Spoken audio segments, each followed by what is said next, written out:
찬양 감사를 드립니다. 제가 광고 가운데 한 가지 빠뜨린 게 있습니다. 지난주 수요일 날 우리 김용광 장로님 담석 제거 수술하고 불편한 몸이 좀 오늘 예배에 참석해 주셨는데 우리 김용광 장로님 건강을 위해서 한 번 더 우리 격려의 박수 부탁합니다. 감사합니다.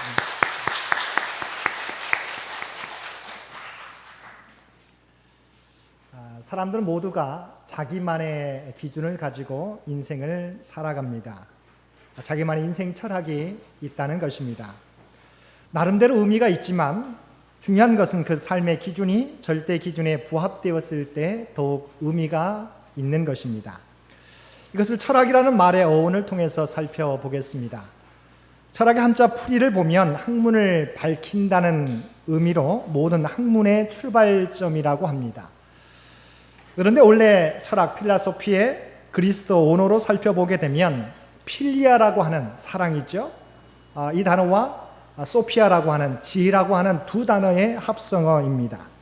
다시 말하면 우리가 말하는 철학의 본래 의미는 지혜를 사랑함이라고 하는 의미입니다. 우리가 이 땅에서 살아갈 때 어떻게 사는 것이 바른 삶인지 바른 지혜가 필요한데 그것을 알아가는 것이 철학이라는 것입니다. 그런데 이 철학, 바르게 살아가는 지혜를 얻는 것은 신과 뗄래야 뗄 수 없는 것입니다. 왜냐하면 바르게 사는 지혜를 얻기 위해서는 세상을 창조하시고 인간을 창조하신 창조주를 알아야 가능하기 때문입니다. 그래서 지혜의 왕이라고 불린 솔로몬 왕은 잠언 1장 7절 말씀에서 여호와를 경외하는 것이 지식의 근본이라고 우리에게 말씀해 주고 있습니다. 본문에서도 영생을 얻기 위하여 주님을 찾은 한 청년이 등장합니다. 마태복음서에 보게 되면 이 사람은 부자 청년이었다고 말하고 있고 누가복음에서는 부자 관리였다고 말씀하고 있습니다. 어쨌든 이 사람은 예수님이 길을 가실 때 예수님께 달려와 무릎을 꿇고 내가 무엇을 하여야 영생을 얻을 수 있습니까? 라고 물었던 영생을 사모했던 한 사람이었습니다. 뿐만 아니라 어릴 때부터 하나님의 계명을 다 지켰다고 자부할 만큼 매우 경건한 삶을 살아왔던 사람이었습니다. 그리고 본문에 보면 예수님이 이렇게 영생에 대한 사모함과 경건한 삶을 살아왔던 그 사람을 사랑했다고 다시 말하면 주님으로부터 좋은 평가를 받았던 사람이었습니다. 그런데 이 사람이 예수님의 말씀을 듣고 떠날 때는 슬픈 기색을 띠고 근심하며 돌아갔다고 성경은 말씀하고 있습니다. 그렇다면 무엇이 그를 근심하며 떠나가게 했으며 우리가 영생을 얻기 위해서는 어떻게 해야 하는지 말씀을 통하여 함께 은혜를 나누겠습니다. 먼저 영원한 생명은 부분적인 순종이 아니라 전적인 순종을 통해서 얻을 수 있다는 것입니다. 본문에서 이 청년은 그 시대의 다른 청년들과는 달랐음을 알 수 있습니다. 그는 청년의 나이임에도 불구하고 부자 관리로서 사회에서 성공했을 뿐만 아니라 영혼에 대한 관심과 사모함이 있었습니다. 그리고 어렸을 때부터 모든 율법을 다 지킬 정도로 경건하였습니다. 그러나 그가 주님의 말씀을 듣고 떠날 때에는 슬픈 기색을 하고 근심하며 돌아가게 되었습니다. 그렇다면 그의 태도가 달라진 것은 무슨 이유 때문이었습니까? 그것은 재물에 대한 집착 때문이었습니다. 성경은 그 사람이 재물이 많은 고로 슬픈 기색을 띠고 근심하여 돌아갔다고 말씀하고 있습니다. 이 사람이 하나님의 말씀을 잘 지켰지만 재물에 대해서는 예외였다는 것입니다. 다른 모든 말씀에는 순종하였는데 재물에 대해서는 순종할 수 없었던 것입니다. 재물이 이 사람에게는 우상이었던 것입니다. 이 사람의 모습은 예수님이 씨 뿌리는 자의 비유에서 말씀하신 가시떨기에 뿌려진 씨와 유사하다고 말할 수 있습니다. 그는 말씀을 듣고 그 말씀을 받아들였지만 세상의 염려와 재물의 유혹 때문에 나중에는 결실하지 못하는 자였던 것입니다. 예수님은 이 청년이 영생에 대하여 사모하는 것도 어렸을 때부터 율법을 준수한 것도 알고 있었습니다. 그러나 재물에 대한 욕심이 하나님을 향한 사랑보다도 크다는 것을 알고 계셨습니다. 그래서 예수님은 그 청년에게 내게 있는 것을 다 팔아 가난한 자들에게 주고 나를 따르라고 말씀하셨습니다. 영생을 소유하고 싶거든 내 안에 있는 물질의 우상, 탐욕의 우상을 버리고 오직 하나님만을 주만으로 모시며 살아가라고 말씀하신 것입니다. 영생은 내가 지키고 싶은 계명만을 지킴으로 얻는 것이 아니라 하나님의 모든 말씀에 순종하는 것, 하나님보다 내가 더 사랑하는 것, 하나님보다 내가 더 의지하는 것을 내려놓고 오직 하나님을 우리의 삶의 중심에 놓고 살아갈 때 얻을 수 있는 것입니다. 이와 같은 삶을 살아 복의 근원이 되었던 사람이 있습니다. 그 사람은 누구인가요? 우리가 너무도 잘 알고 있는 아브라함입니다. 아브라함은 4대 문명의 발상지 가운데 하나인 메소포타미아 문명이 있는 그곳 갈대아 우르에서 태어났습니다. 그곳에서 그는 안정되고 넉넉한 삶을 살고 있었습니다. 오늘날도 많은 사람들이 시골보다는 문명이 발달된 곳을 좋아합니다. 그곳에 머물기를 소원합니다. 그러나 하나님께서 그를 부르셨을 때 4대 문명의 발상지요 삶의 터전이 있는 문명이 발달해 있는 갈대아 우르를 떠나 하나님이 지시하신 땅을 향해 나아갔습니다. 갈대아 우르에서 이 갈릴리까지 이 가나안 땅에 이르는 것은 그냥 가까운 거리를 이동한 것이 아니었습니다. 나라와 민족을 뛰어넘어 이민 가는 것과 마찬가지였습니다. 오늘날도 이민 가는 것은 쉽지 않은데 지금으로부터 약 4,000년 전 아브라함이 문명이 발달하고 모든 삶의 기반이 갖추어져 있었던 갈대아 우르를 떠나 아무런 기반도 없고 한 번도 가보지 않은 가나안 땅을 향하여 나아간다는 것은 결코 쉬운 일이 아니었습니다.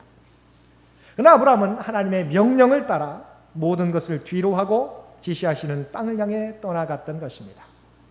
그리고 아브라함의 순종의 극치는 어디에 있습니까? 하나님께서 아브라함에게 100세에 난 아들 이삭을 제물로 바치라고 명령하셨을 때 자신의 목숨보다도 아끼고 사랑하는 이삭이었지만 하나님의 명령에 순종하여서 하나님이 지시하셨던 모리아 산으로 3일가량 걸리는 그곳까지 가서 하나님께 사랑하는 아들을 제물로 바치려고 했던 것입니다. 아브라함은 그가 가장 사랑하는 아들 이삭조차도 하나님께서 명령하셨을 때 번제로 드리려고 했던 것입니다.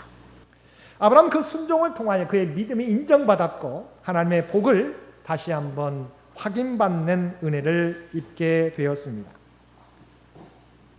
영생은 부분적인 순종을 통해서가 아니라 전적인 순종을 통해서 얻을 수 있음을 우리에게 말씀해 주고 있습니다. 사랑하는 성도 여러분, 우리의 순종이 부분적인 순종의 삶에 머무는 삶이 아니라 전적인 순종으로 변화되는 저와 여러분들 되시기를 바랍니다. 내 안에 하나님보다 더 소중하게 여기는 것이 있다면 그것을 내려놓고 그 자리에 우리 하나님을 다시 예수 그리스도를 그 자리에 올려놓을 수 있는 우리 창인의 모든 가족들 되시기를 바랍니다. 두 번째, 영생은 겸손한 자에게 하나님의 은혜로 주어지는 것이다 라고 하는 것입니다. 청년은 우리가 무언가를 행할 때 구원을 얻을 수 있다고 생각했던 것 같습니다. 그래서 17절 말씀에서 선한 선생님이여 내가 무엇을 하여야 영생을 얻으리까 물었던 것입니다. 자신이 어떤 것을 해야만, 쉽게 말해 커다란 업적을 세워야만 하나님이 자신에게 영생을 주실 것이다 라고 생각했던 것입니다. 이는 오늘날 많은 사람들이 영생과 구원에 대해 가지고 있는 선입관과 일치합니다. 그러나 예수님은 구원의 근거가 우리의 행함에 있지 않다는 것을 깨닫게 하기 위하여 말씀하셨습니다. 내가 계명을 안 하니 10계명 가운데 인간관계에서 행해야 될 모든 계명 5계명부터 10계명까지의 계명을 지켰느냐고 물으셨습니다. 그러자 기다렸다는 듯이 이 청년이 대답합니다. 선생님이요 이것은 제가 어려서부터 다 지키었나이다. 청년은 자신 있게 대답했습니다. 정말 경건하게 살아온 사람이 아니라면 주님이 물었을 때 이러한 대답을 자신 있게 할 수 있는 사람은 없을 것입니다. 이 청년은 자신의 대답처럼 어렸을 때부터 하나님의 말씀을, 하나님의 계명을 지키며 경건한 삶을 살아왔던 것입니다. 그러나 예수님은 그러한 모습을 인정하면서도 그에게 있어 부족한 것에 대해서 말씀하셨습니다. 21절 말씀입니다. 예수께서 그를 보시고 사랑하사 이르시되 내가 아직도 한 가지 부족한 것이 있으니 가서 내게 있는 것을 다 팔아 가난한 자들에게 주라. 그리하면 하늘에서 보화가 내게 있으리라. 그리고 와서 나를 따르라 하시니. 예수님은 우리에게 또한 그에게 완벽주의를 요구하시는 것이 아닙니다. 부족한 것을 찾아서 정말 그에게 요구하는 것이 아니에요. 영생을 얻기 위해서는 자신의 죄인됨을 깨달아야 하기에 그의 아픈 곳을 찔러주신 것입니다. 사마리아 수가성 여인의 문제를 드러내기 위해서 주께서 뭐라고 말씀하셨습니까? 내 남편을 불러오라고 말씀하셨어요. 예수님께서는 부자 청년의 문제를 드러내기 위해서 가서 내게 있는 것을 다 팔아 가난한 자들에게 주라고 말씀하신 것입니다.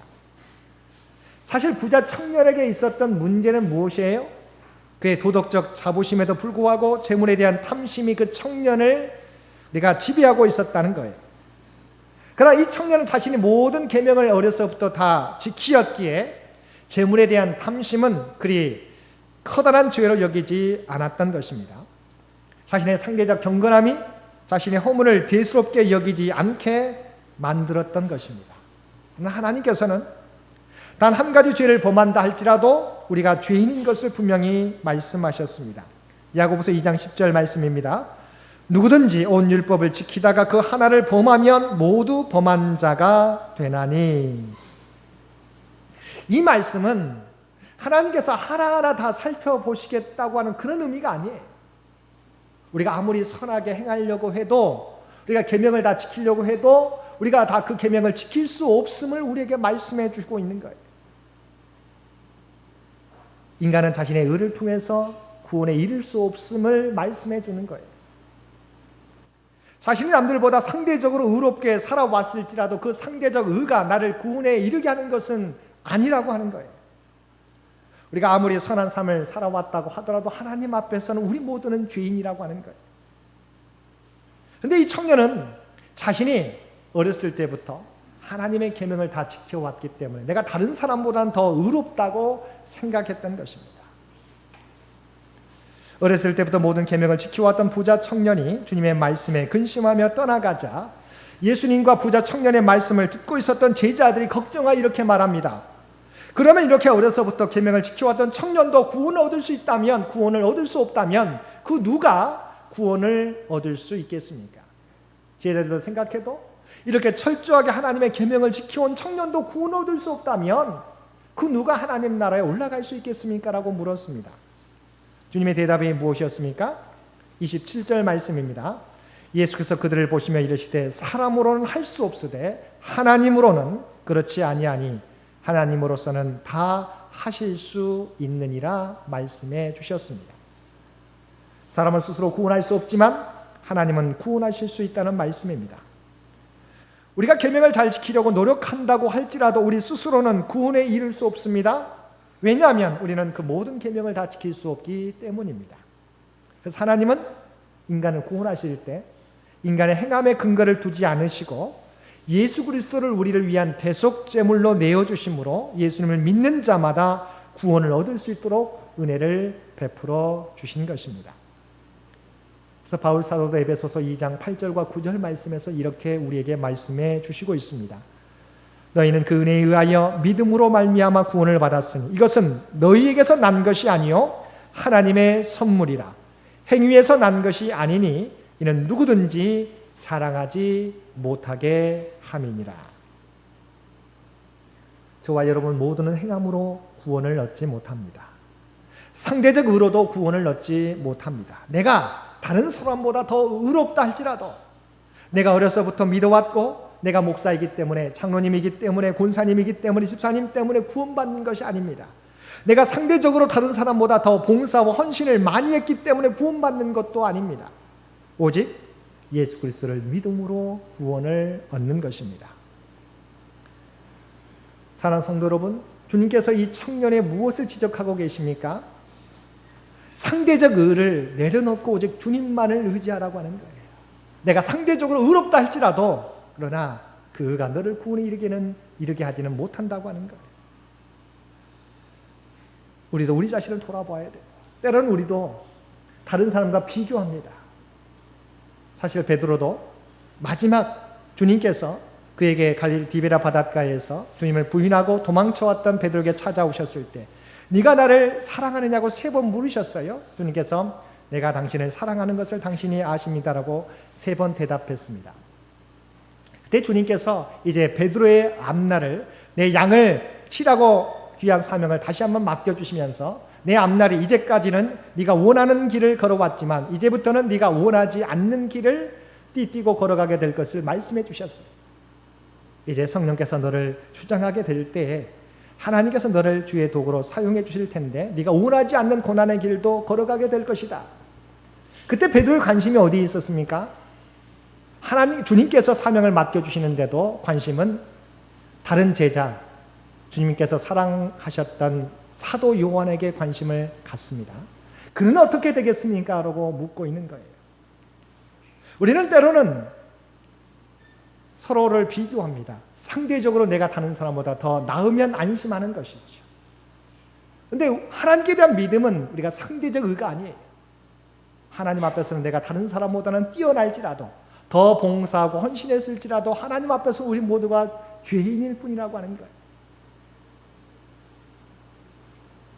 오늘 말씀을 통해서 다시 한번 이 정도면 됐지. 내가 다른 사람보다 더 헌신하고 봉사하기 때문에 내가 이렇게까지 봉사하는데 나는 이 정도면 됐지라고 우리가 생각할 때가 많아요. 그러나 주님께서는 그거 가지고 다른 사람보다 더 나은 의 가지고는 안 된다고 말씀해 주시고 있는 거예요. 오직 그리스도의 십자가와 부활을 믿고 의지하게 될 때 우리의 죄사함과 구원의 의뢰를 입게 된다는 사실을 기억하실 수 있기를 바랍니다. 다시 한번 우리의 구원은 겸손한 자에게 자신의 죄인됨을 깨닫고 하나님의 의를 구하는 자에게 하나님의 은혜로 주어지는 것임을 기억하시는 저와 여러분들 되시기를 바랍니다. 셋째는 우리가 주님을 위하여 내가 의지했던 것들을 내려놓을 때 하나님께서 보상해 주신다는 것입니다. 28절 이하에 보게 되면 자신들은 모든 것을 버리고 예수님을 따랐다고 말하는 베드로에게 주님께서는 보상과 영생을 약속해 주셨습니다. 또한 주님께서는 우리가 세상 앞에서 주님을 시인하게 될 때 하나님 앞에서 나도 너희들을 시인할 것이라고 인정하실 것이라고 말씀해 주셨습니다. 우리가 주님을 따르게 될 때 십자가를 지는 사람은 반드시 보상이 따르게 된다고 우리에게 말씀해 주셨습니다. 우리가 읽지 않았지만 마가복음 10장 29절과 30절 말씀입니다. 예수께서 이르시되 내가 진실로 너희에게 이르노니 나와 복음을 위하여 집이나 형제나 자매나 어머니나 아버지나 자식이나 전토를 벌인 자는 현세에 있어 집과 형제와 자매와 어머니와 자식과 전토를 100배나 받되 받기를 겸하여 받고 내세 영생을 받지 못할 자가 없느니라. 또한 하나님의 명령에 순종했던 아브라함에게도 창세기 22장 16절 18절 말씀에서 여호와께서 이르시기를 내가 나를 가리켜 맹세하노니 내가 이같이 행하여 내 아들 내 독자도 아끼지 아니하였은즉 내가 내게 큰 복을 주고 내 씨가 크게 번성하여 하늘의 별과 같고 바닷가의 모래와 같게 하리니 내 씨가 그 대적의 성문을 차지하리라. 또 내 씨로 말미암아 천하 만민이 복을 받으리니 이는 내가 나의 말을 준행하였음이니라 하셨다 하니라. 사랑하는 성도 여러분, 하나님께서 우리가 하나님의 나라와 주의 몸된 교회를 위하여 우리가 지고 가야 될 십자가를 지고 가게 될 때 우리를 잊어버리지 아니하시고 우리에게 하나님께서 보상해 주신다고 약속해 주고 있습니다. 주님의 십자가 너머에 부활의 영광이 있는 것처럼 우리가 짊어지는 십자가 뒤에는 하나님의 약속과 영생이 기다리고 있는 것입니다. 중국 내륙 선교회를 통하여 중국의 선교를 펼쳤던 선교사 허드슨 테일러는 어떤 어려움이 온다 해도 하나님만 의지하겠다고 결심하였습니다. 그러한 테일러에게 물질적인 어려움이 찾아오게 되었습니다. 그는 석 달에 한 번 나오는 봉급날이 훨씬 지나도록 돈을 받지 못하고 있었습니다. 어느 날 전도와 신방을 마치고 집에 돌아온 테일러 선교사에게 가난한 남자 한 명이 찾아와서 죽어가는 자기 아내를 위해 기도해달라고 요청하였습니다. 그가 그 남자를 함께 따라가게 됩니다. 이때 테일러의 호주머니에는 당장 10피로스를 반 크라운짜리 은하 한 개밖에 없음을 알게 된 테일러는 이 반 크라운짜리 은하 대신에 잔돈이 있으면 1실링을 이 사람에게 줄 수 있을 텐데 라고 그를 따라갔습니다. 당시 영국에서 이 1실링은 1크라운은 5실링에 해당했습니다. 초라한 방에는 4명의 아이들이 영양실조에 걸려 있었고 냄새나는 돗자리 위에는 갓난아이를 품에안은 한 여인이 죽어가고 있었습니다. 감히 그들에게 위로의 말을 찾지 못한 채 하나님을 의지하라는 말만 간신히 꺼냈습니다. 그때 허드슨의 마음 가운데 이 위선자야, 날마다 사랑과 봉사를 운운하면서 내 주머니 속에 은하는 그들에게 통째로 줄 수 없단 말이냐 하는 하나님의 음성이 비수처럼 그의 가슴에 꽂혔습니다. 결국 자신이 가지고 있던 은화를 그들에게 주면서 하나님을 증거했습니다. 그때서야 허드슨의 마음 가운데 말할 수 없는 기쁨이 밀려왔고 돌아오는 발걸음 그렇게 가벼울 수 없었다는 것입니다. 다음날 아침 집주인이 테일역에 온 소포 꾸러미를 건네주는데 놀랍게도 그 속에는 10실링짜리 금화가 들어 있었던 것입니다. 하나님께서는 400%로 그에게 갚아주셨던 것입니다. 하나님께서는 결코 우리의 헌신을 모른 채 하시지 않으십니다. 30배, 60배, 100배의 열매를 거두게 하시는 것입니다. 사랑하는 성도 여러분, 이제까지 저와 여러분이 주님의 몸된 교회를 잘 섬겨오셨습니다. 그런데 우리가 기억해야 되는 것은 부분적인 순종으로는 우리의 상대적 의로는 하나님 앞에 인정을 받지 못한다는 것입니다. 오직 주님 앞에서 온전한 믿음으로 드려지게 될 때 우리가 주님으로부터 인정을 받게 된다는 것입니다. 이 시간 우리가 의지했던 것들을 온전히 주님 앞에 내려놓을 수 있는, 주님을 위하여, 주의 몸된 교회를 위하여 내가 소중히 여기는 것들을 주님의 필요를 위하여 온전히 드릴 수 있는 저와 여러분들 되시기를 바랍니다. 오직 구원과 영생의 복은 온전한 순종과 주님의 은혜를 통해서만 얻을 수 있다는 사실을 기억하시고, 우리 가운데 내가 하나님보다 더 소중히 여기는 것이 있다면 이 시간 이후로 우리의 삶을 통하여 온전히 내려놓으실 수 있는, 온전히 아브라함처럼 내가 소중히 여기는 그것조차도 하나님의 명령 앞에 우리가 주 앞에 내려놓으실 수 있는 우리 창현의 모든 가족들 되실 수 있게 되기를 주님의 이름으로 간절히 축원드립니다. 함께 기도드리겠습니다. 사랑하는 이가 충만하신 아버지 하나님, 하나님 앞에서 우리의 교만을 드러냈던 것 용서하여 주시옵소서. 상대적 의로 다른 사람보다 나았다고 생각했던 우리의 교만을 용서해 주시고, 하나님 앞에서 우리 모두가 어리석은 죄인인 것을 깨닫게 도와주시고, 오직 하나님보다 더 소중히 여겼던 것이 있다면 이 시간을 통하여 내려놓고 오직 하나님의 말씀에, 하나님의 명령에 순종할 수 있는 우리 모두가 되게 하여 주시옵소서. 오직 하나님이 이 세상을 주관하시고 모든 것의 주인 되심을 온전히 고백하는 우리 모두가 되게 하여 주옵소서. 이 모든 간구 우리를 구원하여 주신 예수님의 이름으로 간절히 기도드리옵나이다. 아멘.